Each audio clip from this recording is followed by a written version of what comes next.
fact, speaking of that, since we're talking about the nature of change, I went to a book. I've been asking myself, like, with the Israel, Hamas, and Ukraine, and all these different kinds of political discourse there, Yep. been asking myself about this idea about resiliency and why does it seem like we're losing that in Mhm. terms of discomfort. And I went to Jonathan Haidt's book.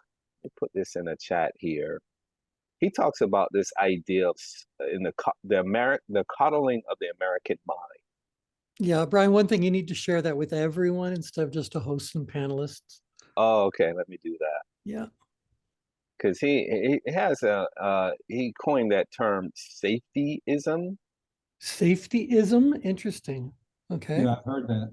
He's talking about it from the context of like kids is what he used in a book, but it certainly applies to adults as well when we're not comfortable with being discomfort or experiencing some kind of discomfort. It's just an interesting concept. And I wonder, is that something that plays into this resilience or lack of resilience when it comes to change that we're seeing now playing out, where people are just really extreme, there's no middle ground. Yeah. Well, if anything, I think that it sends a message to everyone who gets exposed to it that we have to be safetyized, that Mm, we can't just go out there and use our brains to figure out and do the right things, that we are in an inherently, what I want to say, stupid species that has to constantly be watching out for anyone and everything that they might encounter. And it ends up weakening the species and sending a message that's self-fulfilling. mm. Hey, I got to unmute for a minute. Continue. Yeah. Okay. No worries. Go ahead. Yeah. And so I think that even if you look at when we buy a brand new car and you want the car looking really nice on the inside, and you sit down the driver's seat and look up, and there's this massive warning sticker that's on your visor, and it's impossible to remove. And it's nothing but a warning about, whatever safety or the airbags or whatever it's probably is, or kids' safety seats. And it's like, really, are we that stupid? Can't we just let Darwin do what Darwin does best? And, Right, week. So, right. and I think it also plays out in other ways in other professions. If you think about it, Brian, what you guys are able to do today with modern medicine is to basically make it possible for a segment of the population to survive and even thrive who 100 years ago would barely have made it to, out of adolescence. Right, right. And so what does that mean? On the one hand, we're saying like that's ethically better, et cetera, but from the sense of the survival and health of a species, um, is that really the case? Right, because then they build a dependence on the system to tell them what's Right. wrong instead of feeling and understanding your own kind of sensations that would, underscore inflammation, that kind of Right. thing. What it's doing is it's saying, going back to your original question, it's basically saying you don't need to worry about developing resilience if we're going to automatically be here to Mm, bail you out or to, prevent things from happening. Resilience is, an essential skill for human survival. And anytime one of these situations arise where resilience is being called into play, you have to just imagine there's going to be a certain segment of the population that will suffer at the very least, if not pay the ultimate price. Is mm. that okay in the name of evolution, or is that not okay in the realm of our moral and ethical, values? Right. Yeah, it's a little thing. It's a little thing. But Uh, just like you don't have to acquire health, right? You already have it. So it's not like you go out and like another commodity where you have to buy it off a shelf or something. right, Could right. we say the same thing to some extent about the safe, secure, happy, and healthy? Well, we could. We certainly could. And when we get into that section, it'll be fun to kind of elaborate on that, because I do think that at life at its most primitive level, And I'm talking about living it, not the fact that we're an organic critter, but living a life at the most organic, primal kind of level had to be simple. Hmm. And so, I think that we have forgotten that the vast majority of our behaviors, our choices, et cetera, are very much influenced by what those primitive feelings were. It wasn't all that long ago in the world of evolution that humans, came into being. And how long ago, when did we start playing this game I call Cars and Condos? Right. It's all just crazy. But anyway, to getting what you've just said onto the change grid, where does resilience live? And so everybody, you're welcome to unmute and chime in on this. But if you think about what resilience means that something has happened that has disrupted the status quo, and you need to make some sort of an adjustment in order to control that occurrence or adjust to that occurrence. So that's my rough definition of resilience. I'm sure there's more formal ones, but where on the change grid do you think you do the best job of noticing changes even before they become all that dramatic, and then respond to them, grow from them? Where is that? In the green circle? In the green circle, maybe between the green and the red is where it Yeah, starts, but it's definitely, well, is it more upgrid or downgrid? I would say more up, More upgrid. Is it more outgrid or ingrid? more out. Okay, so up and out, we're here. So Yeah. we're here. And if we all go all the way back to emotional intelligence, the discussions we've had on the circle of brilliance, you'll find that this is also kind of like the epicenter of where emotional intelligence lives. And I would certainly like to think that resilience is an expression of emotional intelligence. So yeah, there's a strong intellectual element to it as well, and some physical stuff that might come into play. But there's got to be that belief that I can handle this, we can adjust, we can figure this out. And that's right here on the change grid. So why is that the case? It's whenever the perceived level of challenge is a bit greater than our perceived level of ability to handle that challenge. And so when we get into that mode, well, what are we going to do? We can either do nothing, wallow in the emotional side of things and end up in stress, or we can say, no, what do we know? What do we have in terms of abilities? What knowledge, skill, experience, what awareness, what tools, techniques, what resources do we basically have? And how are we going to use those in order to better manage this situation? And what else do we need to go out there and get? These are the some of the thoughts that occur in the when one's facing a demand to be resilient. So I think that that's where it all is. And what happens is that you start to increase your level of ability to meet whatever that challenge happens to be. You are a bit more outgrid, so you're engaged in doing it. And hopefully it quickly becomes something that you no longer need to be adjusting to, but it's taken a new shape that you can kind of count on. And so it's going to start slipping down grid, and you can get back to your circle. So the earlier you notice the need to be resilient is coming your way, the more you are in the green circle.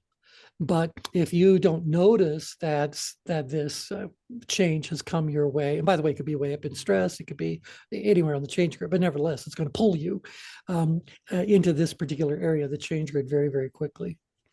So that's resilience. So T, I was going to take a stab at that, and I think anything that pulls you out of the green circle and certainly outside of the red circle towards the danger zones, and your ability to get back centered to the PowerPoint, or certainly inside the green circle, I think is where resilience lives, or is illustrated on the grid. That's right. That's right. I mean, ultimately, I would like to think that for most of us, most of the time, inside the green circle is our starting point.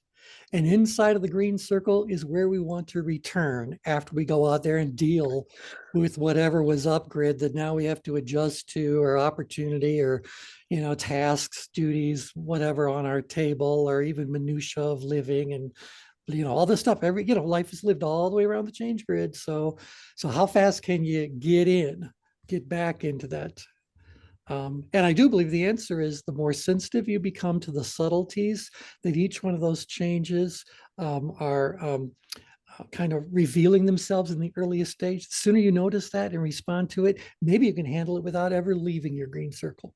I was just going to say that. I was going to say, I think the best tool you can have in your toolbox, or the talent of recognizing it as quickly as you possibly can, Yep, is absolutely. really key. Yep. And so we're going to explore that in some practical ways to work our way through this. One last thing I wanted to go over with this, just because, again, this is the Oracle itself. By the way, this is lesson 37 or session 37 in for the Oracle itself. And I think the topic that I want to really get into today is probably going to take us 2 or 3 sessions based on the amount of conversation I predict we are no doubt going to have.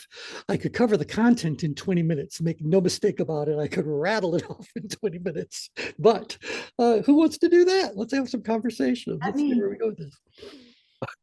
Yeah, well, I mean, yeah, I'll send you the transcripts and we can ask ChatGPT to reduce it. Anywho, I wanted to give one other little demonstration of this. And so Tom, Anja, if you guys don't mind, I'd like to share with people a little bit about what you guys have been going through in the past week from attention management perspective, if that's okay. All right, so Tom and Anja, we'll go ahead and assume we're just living good old life inside of the green circle. They could have been anywhere, but I'm just going to say, to start our discussion, they're just living life inside the green circle. It's all very mellow, mellow, mellow. Well, they notice that one of their cats is having some sort of difference in the way they behave. I'll just leave it at that. And that gets the attention of what's going on. So my first question is, the moment they detected that something was happening, what happened to their level of tension? Did it go up, out, down, or in? It went up. Now, yeah. Now, so again, first we see that little hint that something is awry. Well, like anyone else who's had pets, you kind of go, well, you know, this isn't so bad yet, but you kind of know something's wrong with my fur baby. And obviously, things can get a little bit worse. And sooner or later, they realize they have a sick kitty. So what's happening to their level of tension as this is becoming more and more like in the reality of life? Tension's continuing to go up. Now add to that as I was learning about what they were experiencing, I believe it was already Friday of the week, and here they are thinking like, I got to get this cat to the vet. And I first became aware of it because I saw on a Facebook post Tom asking on our community Facebook page if anyone knew of an emergency vet. And I thought, what's wrong with my fur nephews? So right there, the moment Tom started to find a resource, what happened to movement on the change grid? Started to go out grid.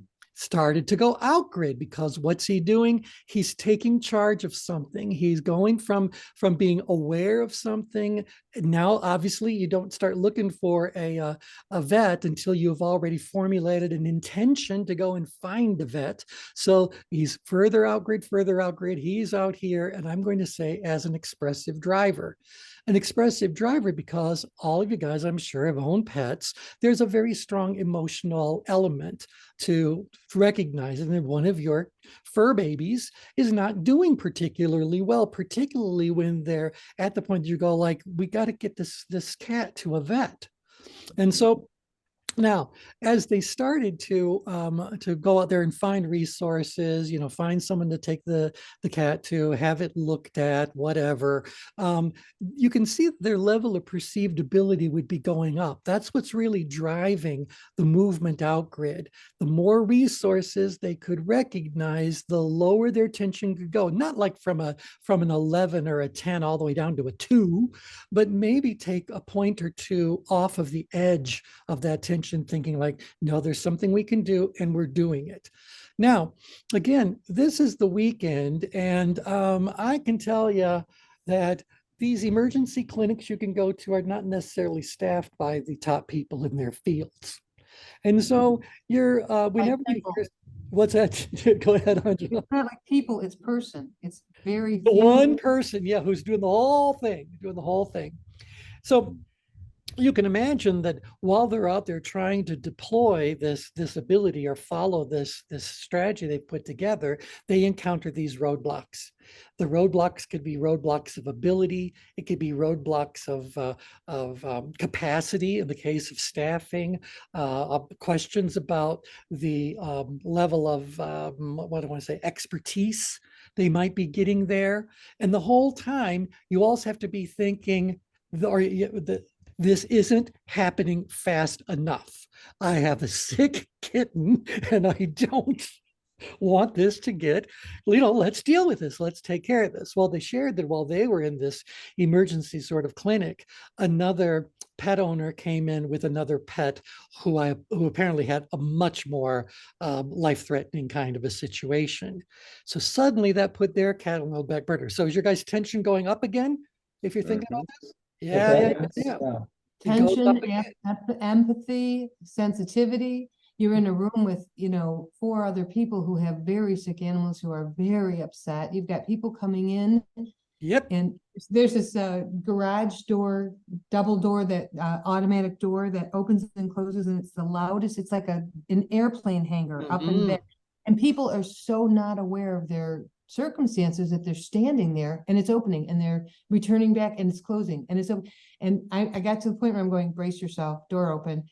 Because people would just stand there and open it and close it and talk to the vet. And I'm like, just step away. Oh yeah. Yeah. Step out of its field of, detection or whatever yeah, because, and again, keep in mind, I think I mentioned this on one of the last circle of brilliance calls. I said, don't think that the tension that's going on is confined to the actual message that's unfolding in the situation, whether it's the message that's going on in your own head or messages that you're exchanging with others. There's still this dialogue that's going on. A great deal of tension comes from the environment. And so if you're in an environment that's noisy, if you're in an environment that instead of being filled with perhaps some uplifting energy, it's filling you with even more what do we say, a concerned energy, worried energy, that sort of a thing. All of this is contributing to your overall feeling. Remember, tension is defined as the level of physical, emotional, and intellectual activity a person's experiencing at any given moment in time. So, and I've often felt that emotional energy is probably the one that is most powerful at moving tension most quickly. And even the furthest. I think emotions are going to trigger us to make far greater jumps in our level of tension than logic would. Absolutely. In fact, those emotions operate like 10 times faster than our cognitive abilities and those attentional faculties. And so we're literally designed to feel experiences first. Yep. Or I should say, we're designed to give it the upper hand. And so we Well, can't. and for good reason. And for good reason. We might need to make a lightning fast decision. Exactly. That's why when we hear things like, stress is the enemy, well, stress, when you're standing in the middle of the road and a truck is coming your way, will inspire you to go to another location quickly. Exactly right. Yeah. We need to have our stress response. We just don't need to live there. Right. Yeah, that's the issue about how many people. You know what? Interestingly enough, we both were sort of looking at other people, and we really realized we were all in the same boat. Everybody was feeling terrible and feeling like, oh boy, I got to wait longer, and we started talking and trying to bring everybody else up and out of that. Yep. Right. Start telling jokes and telling stories. Yeah, because sometimes the best way for you to manage your tension is to manage the tension of the people around you. Yeah, it really worked. We kind of calm them down. Yeah, if you can calm them down, at least now they're not irritating you anymore. Because the other people are standing by the doors. It's like- Exactly. Yeah. All right. So, but let me just get back to this little. I wanted to just do like a deep dive into the tension management here because all of you guys know tension management enough to really see these subtleties and nuances as they're going on. So again, when we last left Tom and Anja, they're at the emergency clinic and they've just been told that it's going to be a few hours before they'll be able to get to their cat. So tension definitely goes up. They decide to move on to a plan B. And unfortunately, that plan B couldn't happen until first thing last Monday morning. And so then they were able to go in the vent, and Anja was sharing with me that when the person was telling her when she could bring the cat by, she's going like, no. And so I want to bring that up just to say that at a certain point in time, one of the abilities that you reclaim is the ability to lead a situation where you think you are just the receiver of whatever the benefits. You have to become the advocate for those benefits as well. And so as you become that advocate, you're moving further out grid. You are now a driver energy around whatever it is. And when you're a driver energy and you're fully engaged, you are, well, I'm just going to say you're pushing the outcome. You are expecting performance.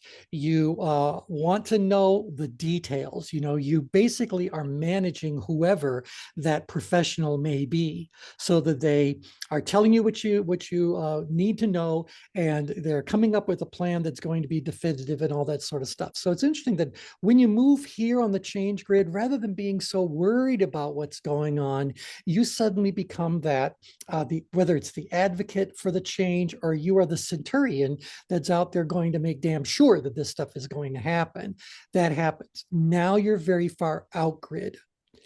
Now, keep in mind that this is very activity specific.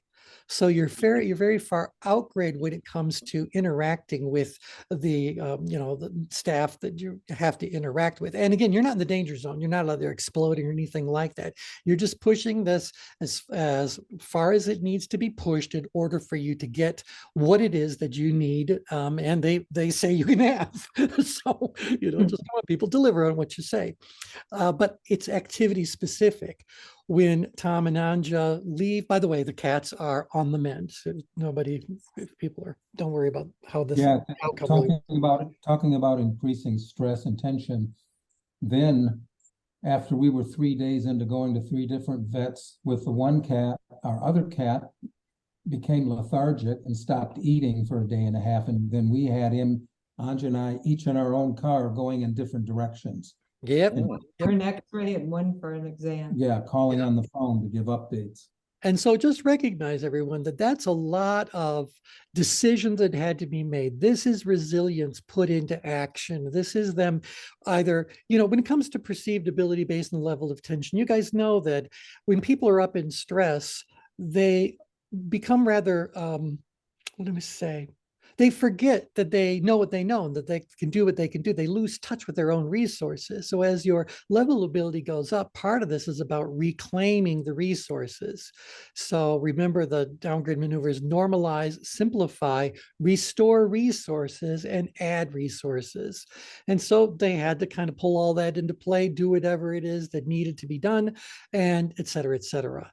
So, they've shown, they've told you how the story basically is as of today. Are they back inside the green circle when it comes to this particular subject? What would you guys say? A whole lot closer. A whole lot closer. But you can imagine, until those cats are back to the way they were 3 weeks ago, there's going to continue to be some upgrade issue. Oh, and by the way, I'll share this. Don't think that all the stress is just generalized to the cat's care. They have to give pills to a cat who will not cooperate. So you're like traumatizing the poor cat, and this cat has to be lovingly held in such a way that it can't slash. One of the 3 vets, we dealt with a young guy, 35-year-old guy with a ponytail, and hey, how's it going, man? Surfboard. Yeah. When he walked in the office, I said, "Oh, surf's up," but And everybody knew what he He meant. said, take your cat into your lap and ask permission to give his medicine. Tom and I couldn't even look at each other because we would have been laughing so, and he was so earnest. Yeah. We're like, Yeah, well, kidding me. 6 you know, years. maybe if you do that, maybe if you get them when they're a fresh kitten and you kind of train them that way, maybe. No. It was feral. No question. Right, yeah, come on. They're no. We've even tried using those little pill pockets. Have you guys tried those? Yeah. Yeah, They exactly. take them out. Exactly. They They separate the pill from the. exactly. They have an amazing Yeah. ability to eat the shell and leave the pill. Mm-hmm. We had a cat who would tuck the pill in his cheek and swallow and look at us and swallow. And we'd say, oh, good boy, Odie. We'd sit him down and we'd hear this. Right. Put it out. He had it tucked in his cheek. There you go. There you go.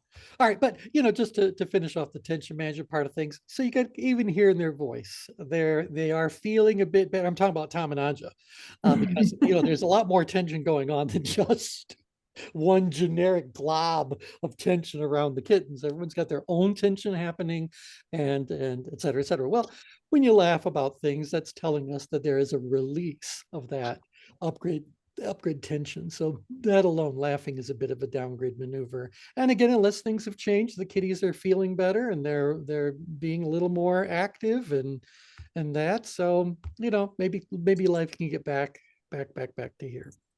Yeah. Very interesting. All right. I like the dynamism, if you will, of this aspect of change, because I think it points to like what's missing. A lot of times people don't have that, what Anja described, like we should get there quick as possible, this kind of cadence and rhythm of reflection, of being reminded of what you already have. That's a practice and like a lifelong practice. Yep. Always having an accurate inventory of everything you can bring into play when something happens. I mean, isn't that what resilience is really all about? I mean, you can only put into play what you already have. So you Right. go and get more, but in the moment, it's like you got what you got. And it's really important for me anyway. It's really, really important to understand and recognize immediately what is and is not within my control. Yep. Yeah. Exactly. Great. That's good. Exactly. And again, that's something else that's trying to move you in grid. One of the in-grid maneuvers, if you're very far out grid, is about finding some humility or whatever. And it's a very humbling thing when you just say, there are aspects of this situation over which I have no control. And so I can hope for the best. I can be diligent in doing everything I can possibly do, but I can't even name all the variables, let alone control them. So Right. And other people did have more urgent. I mean, it was Yeah. really, you had to have empathy for the people walking in. And there was no doubt, some of them were really in bad shape. Some were going to be okay. And those were the easiest ones to pull up. But the other ones, you could just say, I'm so sorry. No, I mean, it is what it is. I worked in an emergency room at Children's Hospital of Michigan, and the very first thing that happens is triage. And sometimes we get it. There is an issue here that needs to be looked at. But right now, every bay in the ER is filled with somebody who's bleeding out or their heart's about to blow up. So, so it really is a painful kind of a thing. Triage is a tough job. And not just because you're managing the resources of the emergency room, but you have to manage the emotional state of the people that have to wait. Right. Yeah, it's tough. It's tough. Okay, anyway, want to just make sure that since this is the Oracle of the Self, I think it's important that all of you realize that you have the training. And if you decide, you also have the ability to pull out a change grid and say, what exactly is happening right now? And really notice where you're at and how you're moving and how some of the things you're just doing naturally is actually helping the situation. And at a certain point, you can ask yourself, well, what else could I be doing? What other options are there, et cetera. So this is really going on. So, and then at a certain point, you're going to bump into the limitations of other people. And that's when you have to become a little bit more out-grid in order to assert for yourself. Again, don't go in the danger zone. We're not talking about that, but be out here where you're kind of driving the thing without annoying every member of the staff. So, yeah, because it's amazing how long they can make you wait if you upset them. Mm. Yeah, anywho, and then you get back to the center of the grid. All right, any final questions, thoughts about what we've just talked about for Brian's question about resilience and for the kittens? That was good. Thank you. Mhm. Yep. And the kittens are doing okay, yes? I missed that what you said, T. I I'm said the sorry. kittens are doing better, they're okay? Oh, yeah. Well, we get Augie's blood work back today. I'm slightly upgrade about that. And Cato has been the problem with Cato is that if the stones don't dissolve with this protocol, he's gonna have to have surgery. But he is he's happy, he's jumping, he's very loving, he's been playful. He was really mad at me because I'm the one who has to wrap him. And then Tom administers, but he gets mad at me. Mm-hmm. Yep. He got over that yesterday. Yeah, I could say you raised the diva, now you're paying the price. Right, exactly. There you go. Okay, all right. So with that, let's go ahead and get into the actual subject matter for the call. And so it's interesting that here it is, session 37, and we've never covered the very first thing I ever talk about in any speaking engagement I do, and certainly every training program I've ever done. And again, that's measured in the thousands. And so this is very odd that this Oracle, this self-webinar series morphed into this very advanced training program and simultaneously completely skipped over the basics.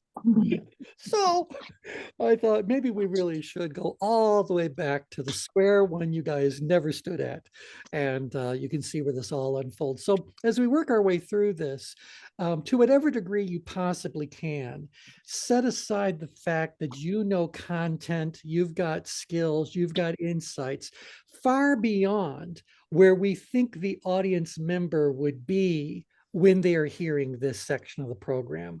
So they don't know about levels of tension. They don't know about maneuvers. They don't know about layers. They've never filled out a change grid. They're a totally blank slate. So first of all, do that so you can kind of get into where the audience normally is when they're going through this. But the other thing is that I hope you guys can also see how this section of the program is actually setting up the entirety of the logical case we're trying to build around this concept of tension management.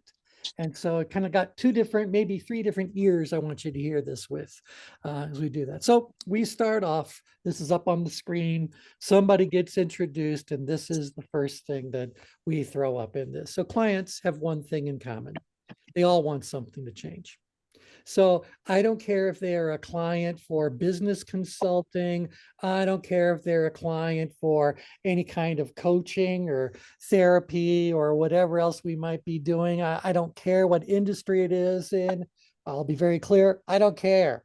Whoever it is that you're talking to, it wants something to change. And the reason why they're talking to you is because they think you might have something that can help them. But again, whether that's a product that you're selling or a service that you're selling, or you just being a good friend, or that this is what's actually happening. It's all about change.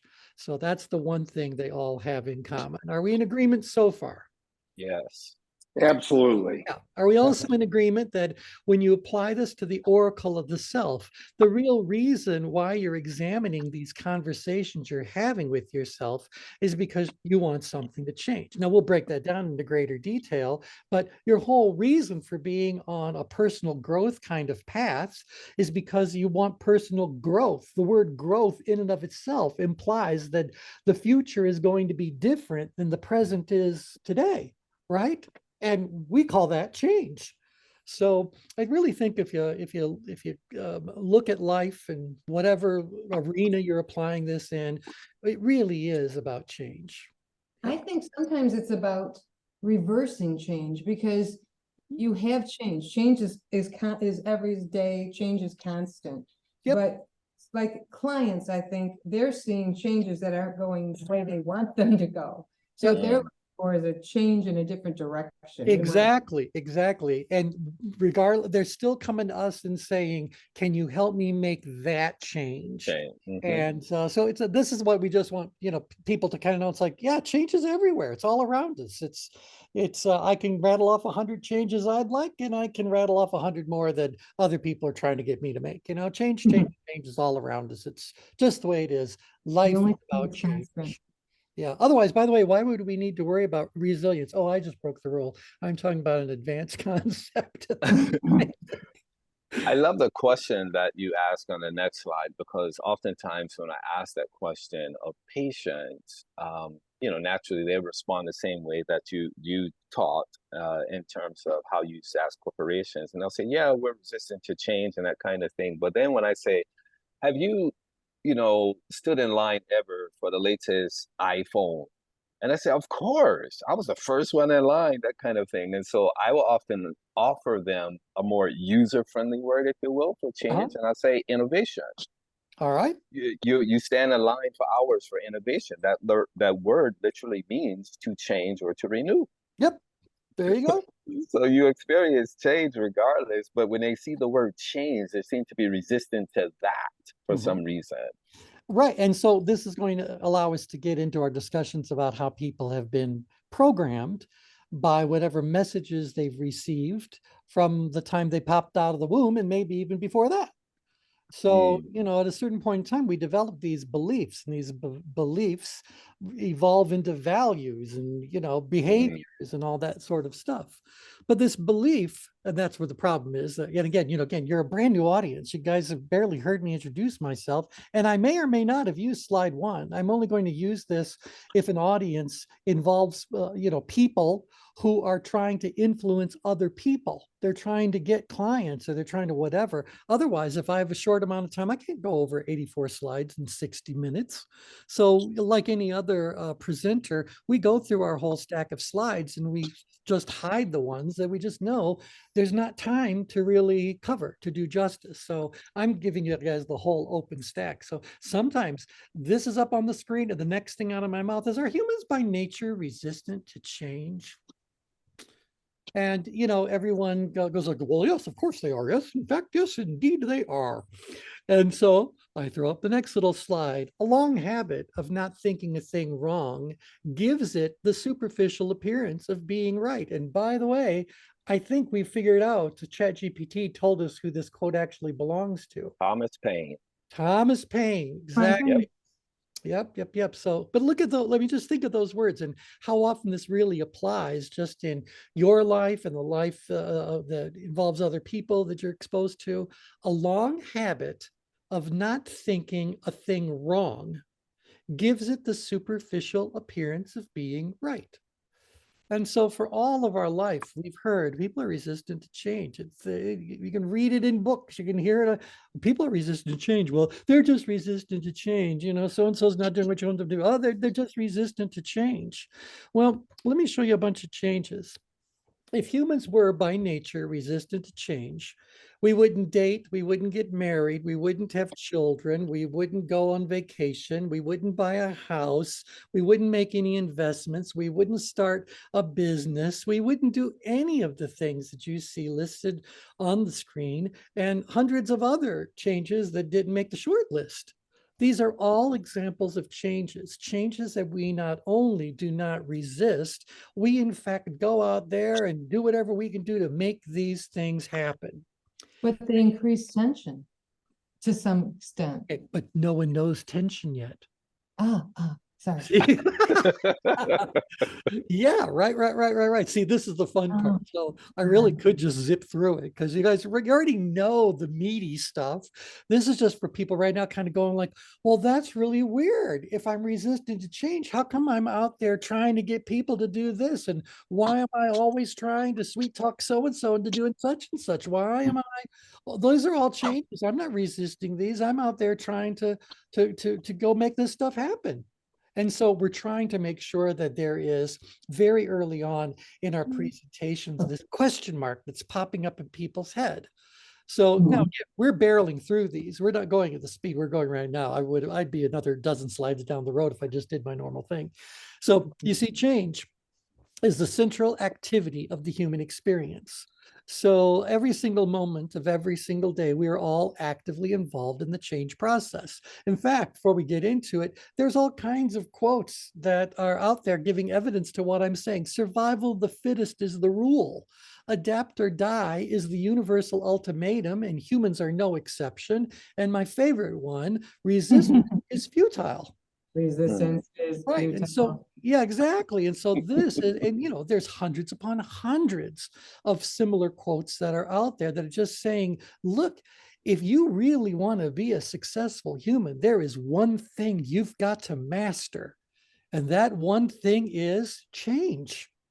So it can be a very painful thing. I can drag you kicking and screaming into the next realm, or you can get there of your own volition because you choose to. You get the idea? This is something that's really deeply true about that. Then we get in this, and people are always going to go like, "Oh, it's Maslow's hierarchy of needs." No, it's not. It's far more primitive than Maslow's hierarchy of needs. I'm talking about change as a change in a human as a living organism. Forget intellect, forget all that kind of stuff. Forget that we at least like to think of ourselves as a more evolved, more complex biological critter. I think the smartest biological critters have chosen to convince us that they're not all that smart, so we leave them alone. So, you know, it's like I don't. All I know is that I'm looking at something very primal. And so, what is the change process? The change process involves 3 steps. The first thing that we do this automatically umpteen times a day. The first thing that we do is we evaluate the situation. Are we as safe, as secure, as happy, or as healthy as we want to be? Depending on what got your attention, it's going to be, you know, maybe just one of those 4, but it's basically going to be those 4. Once we evaluate the situation, realize that we are not as safe, as secure, as happy, or as healthy as we want to be, nature tells us you must implement a change. You've got to do something. So fix this or whatever. And so we go out there and we make some sort of a change that we hope will help us be more safe, more secure, more happy, or more healthy. And then we go to step 3, we assess the result. Now, if we assess the result and lo and behold, we are now safe, secure, happy, healthy, whatever, life goes on and everyone's content. But what if it didn't work? What does nature tell us to do? Think about that. We implement a change, it didn't work. What does nature tell us to do? Do it again. Try something else. Right. Try something else. And so how many times will nature tell you to try something else? Until something works. Until something works. Yep. And so this idea that humans are by nature resistant to change, that belief stands in total opposition to this thing we're looking at, this process. And in all of our lives, we can say, oh no, we all do this all the time. I shall give you an example. You were outside, you went to a concert for whatever reason, you went alone, and there you are walking back to your car, and you know, it's a big parking lot and blah, blah, blah. And suddenly you hear the sound of someone behind you clearing their throat. What happens to your level? Oh, I can't say that. See, even I want to talk about tension. What happens to your assessment in the change process? Do you now feel, you've evaluated the situation, do you now feel as safe, as secure, as happy, or as healthy as you want to be? What's the answer? No. No, you don't feel, forget the other 3, you don't feel safe. And so safe is listed first for a reason. We are first and foremost concerned about issues of our safety. Once we feel as safe as we are, then we can start trying to be more secure. So secure is about, we're hunter-gatherers. We like to have a contained, controlled environment. So we're trying to be secure. Once we know we're both safe and secure, well, most biological critters are going to go out there and find a comfortable place to lay in the sun. they're going to relax, they're going to play around, they're going to do all these sorts of things because those bring them, a certain level of contentment, that playful kind of thing. Happy is an emotion, but they all have their own version of it. And then we'll also think about healthy kinds of things. Now, most animals that are more instinctually driven have a kind of a happy, healthy thing working together. Mhm. Unfortunately, humans have intellect. And because we have this intellect, we're able to make stupid decisions and take stupid actions. And so there's a great many people who are out there that believe they're safe enough and secure enough, but they're doing things that make them happy at the cost of their health. So Mhm. only once those happy behaviors lead them to some serious problems, then they'll start thinking about health. Now, Mhm. on the Circle of Brilliance, and when we were doing about building a career that matters, some of our other programs that we do, one of the things we talk about all the time is that wellness is a very tough sell. Mhm. So illness, sickness, oh, that's easy to sell because you don't like what you're experiencing and you want it to change. But when someone is out there selling wellness, they're really saying, if you want to continue to be as vital as you are, and maybe just maybe continue to be that way for a longer time, or maybe just maybe achieve even greater levels of vitality, then come along to our wellness solutions. That's a Mhm. tough sell. That's a Yeah. tough. Yep. So Yeah. anyway, so humans screw it up a little bit, but generally speaking, biological critters, safe, secure, and then happy and healthy is a blend. Because what are they doing to make them happy? They're out there playing around, they're running around, they're climbing and jumping and doing whatever it is their particular species likes to do for fun. And almost all of it involves movement. And Mhm. so there's an exercise element that's constantly in play. Mhm. And that. Yep. Okay. Anywho, so nature is telling us over and over. So I guess my point is, you can't say that we're by nature resistant to change. If we've got this process that's etched inside of every one of us, where nature is telling us, pay attention to what's going on around you. You just heard someone clear their throat in a parking lot late at night. Should this get your attention? Absolutely. What can you do? What change might you implement at that point in time? Assess your ability to outrun your companion. This is it. You're going to, the change is probably as something as minor as a simple procedural step. You're going to turn your head a little bit, Mhm. perhaps. You're going to see if there's a reflection. Maybe you're going to pick up the pace at which you're watching. Maybe you're going to pull your phone out of your pocket and press the little panic alarm button just to truly draw attention, and that all by itself could stop whatever you might fear happening. Point is, if you're not feeling safe, even in that environment, no one needed to put you through a course on behaving the way you're behaving in that moment. Nature is kicking in. And Mhm. hopefully, you do remember that you've learned some things and you've got some things that might help you to better defend yourself, even if the truth is you're under no immediate threat. That's no reason not to defend yourself, or be ready to Exactly. defend yourself. So, and then you can assess the result. Dear, are you now in your car, safely locked in, and now you can see the guy, and lo and behold, it's a security guard. Just keep in Mhm. mind, anybody can go buy a security guard outfit. So, Mhm. so there you go. My point is that this change process always underway, always I underway. always like to say, particularly since all living systems share the same properties that are both convergent and divergent, when Yes. those systems rather fail to operate, you're in a coffin.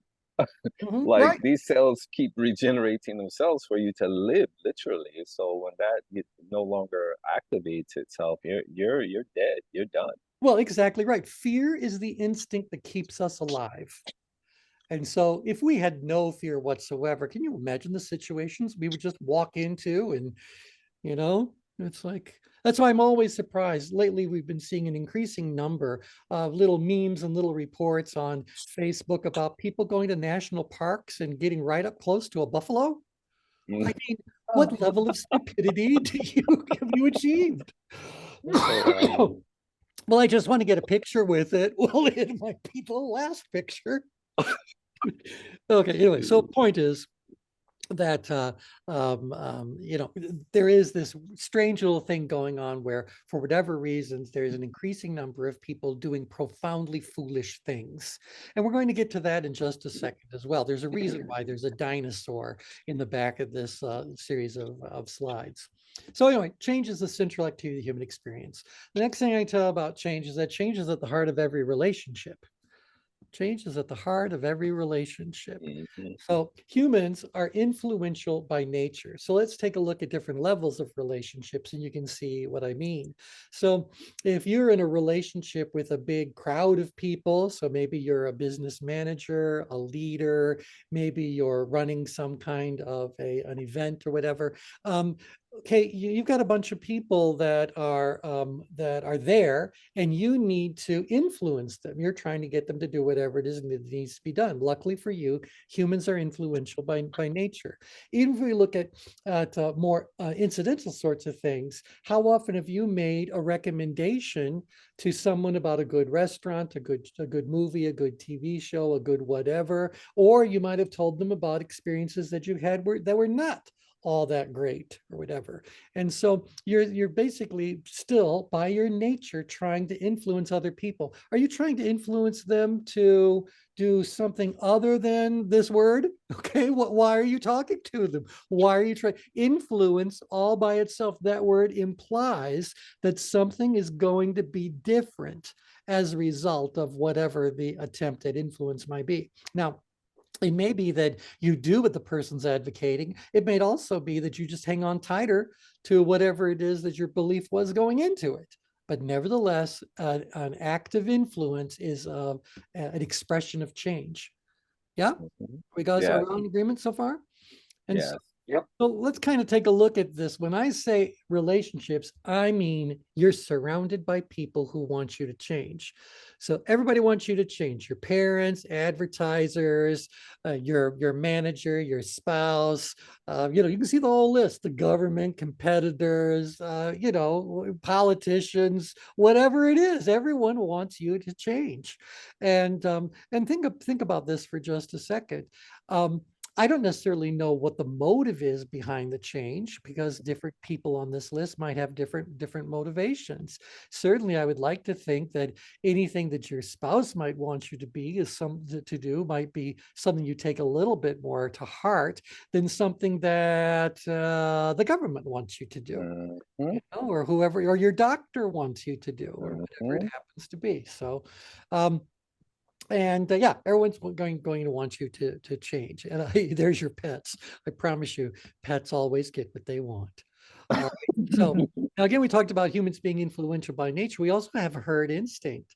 Once we find a better way of thinking or doing or whatever ring, we do feel quite compelled by our nature to share it with others. And so if we think we're right about something and we watch other people that are practicing something in opposition to that, well, our nature is to fix them, to correct them. You know, I'd like to say that you can just engage them in civil dialogue and just do that. But I also know there's a lot of people who don't have that level of emotional intelligence and instead are just going to try to force whatever it is they have in mind on other people around them. So have you guys met animals that are in very aggressive herds versus animals that are in very gentle herds? You know?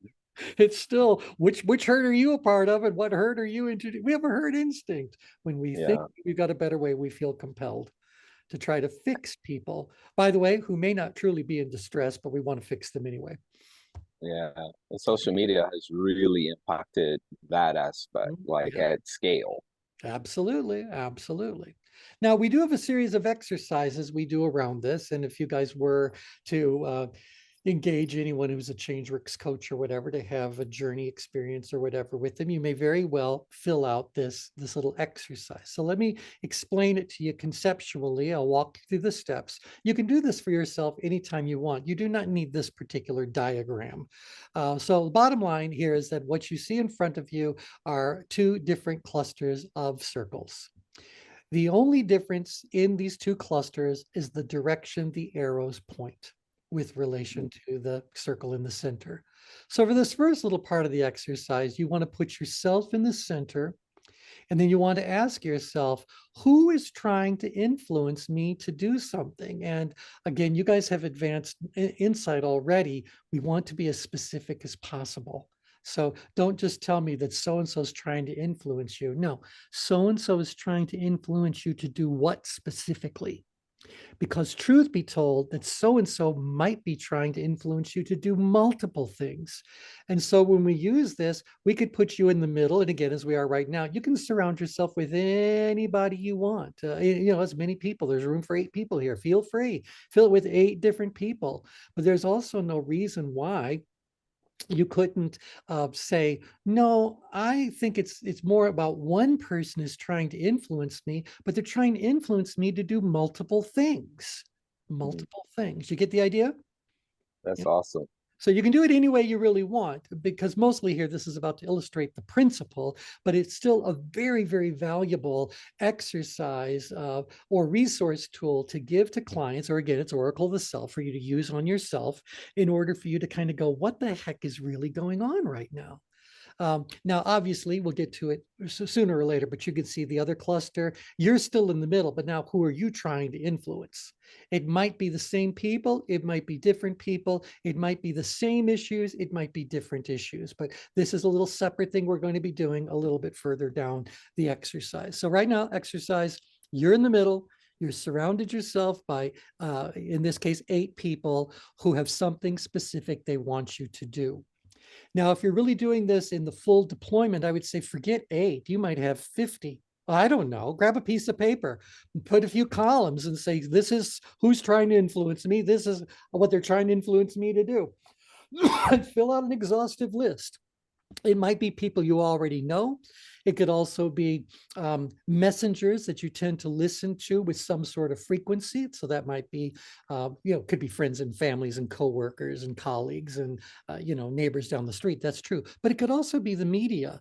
It could also be particular messages that are coming at you through different social influencers or whatever the case may be. But again, just remember, it's always somebody who's trying to influence you to do something specific.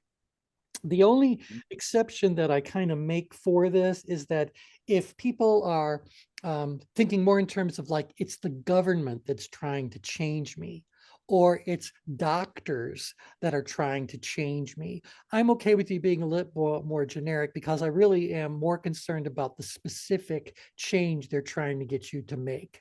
Now, I've given you a lot more information I would normally give to an audience. I would normally just say, so the cluster points in, put yourself in the middle, and now surround yourself with the names or initials of 8 people who are trying to get you to make some sort of a change. And as you do it, please keep in mind the exact change that they're trying to get you to make.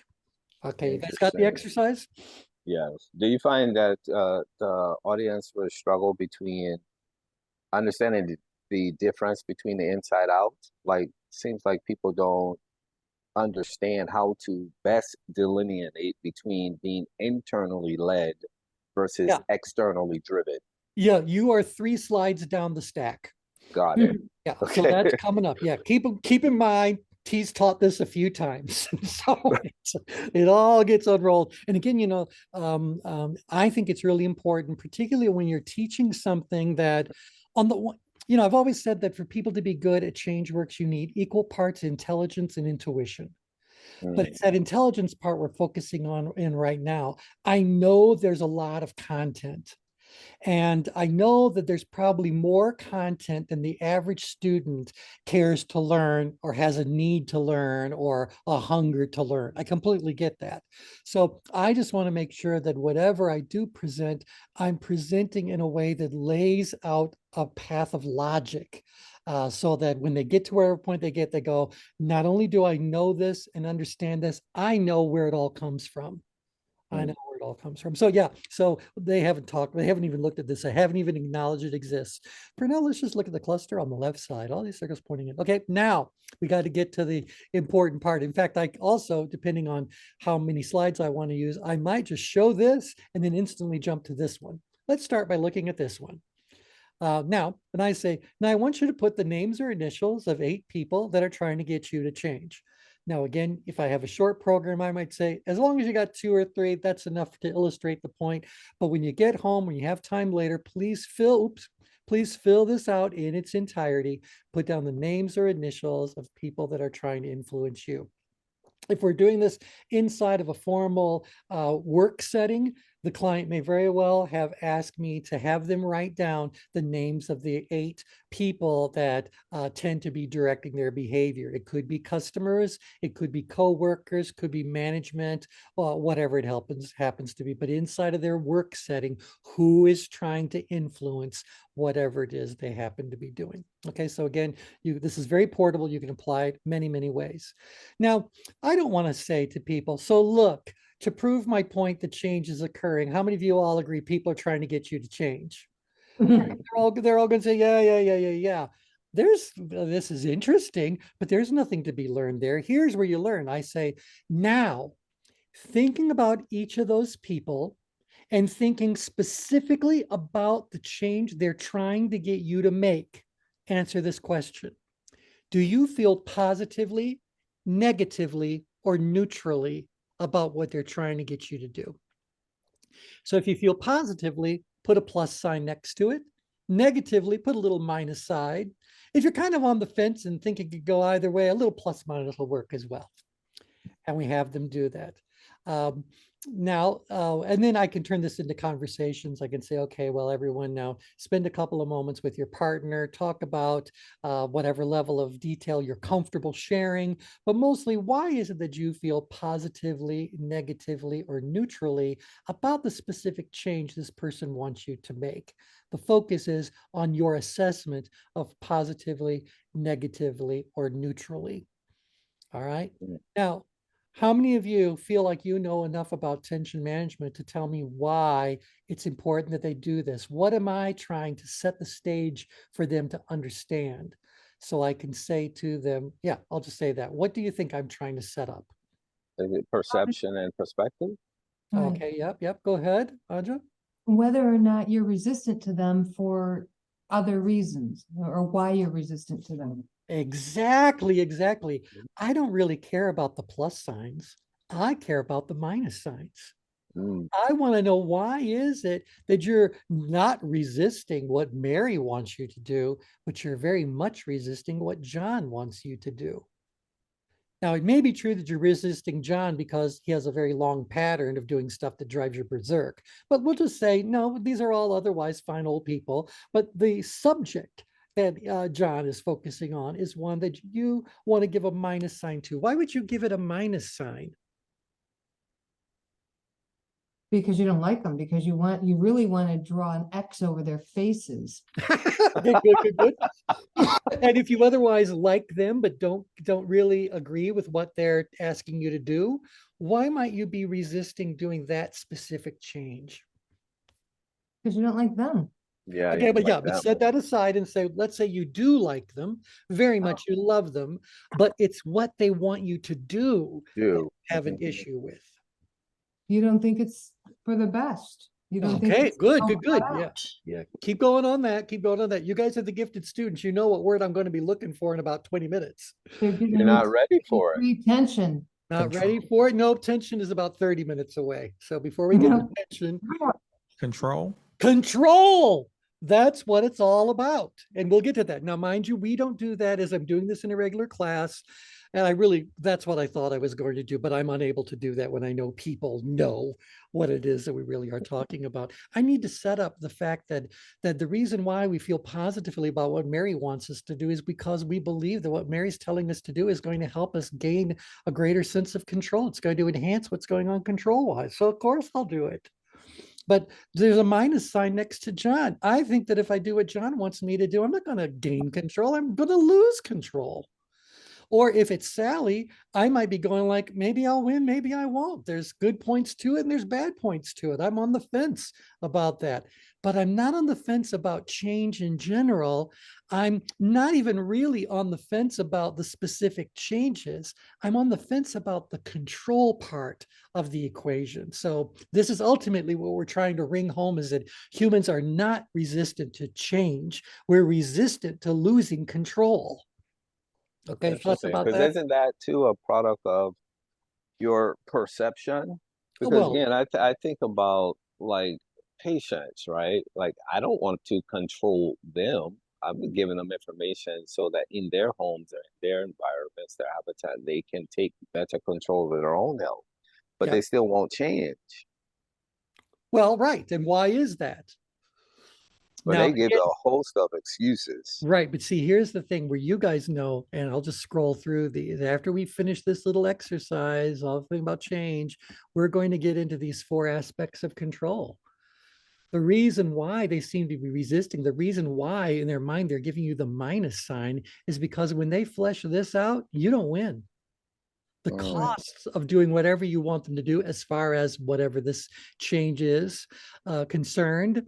I'm okay. I want to gain this and I want to get rid of that. But you know what? I don't want to do this and I don't want to lose this. So, yeah, I want to gain more energy and I want to lose body fat. But I don't want to gain a whole bunch of responsibilities and I don't want to lose my half-gallon of ice cream every time I'm watching TV. You get that? yeah, So there's always going to yeah, be that balance, that negotiation is happening in your head, but it's got nothing to do with change. The change itself is just the subject matter. right, right. What's really going on is this whole world of control. Now, obviously, that's a lot more slides down the track. That's slide number 29. And right now, my wonderful group, you're at slide number 17. So we got 12 slides to work our way through before we actually tell an audience that it's about control. They don't learn that word till later. So, Mm, yeah. So I guess, our time's obviously we're at the top of the hour for today. But going forward, do you guys like going through this in a thorough, deep, deep way? Or do you want me to just blaze through it like I would in a 30-minute overview? I think going through it in detail is good.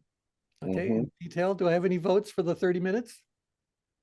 I like playing it by ear.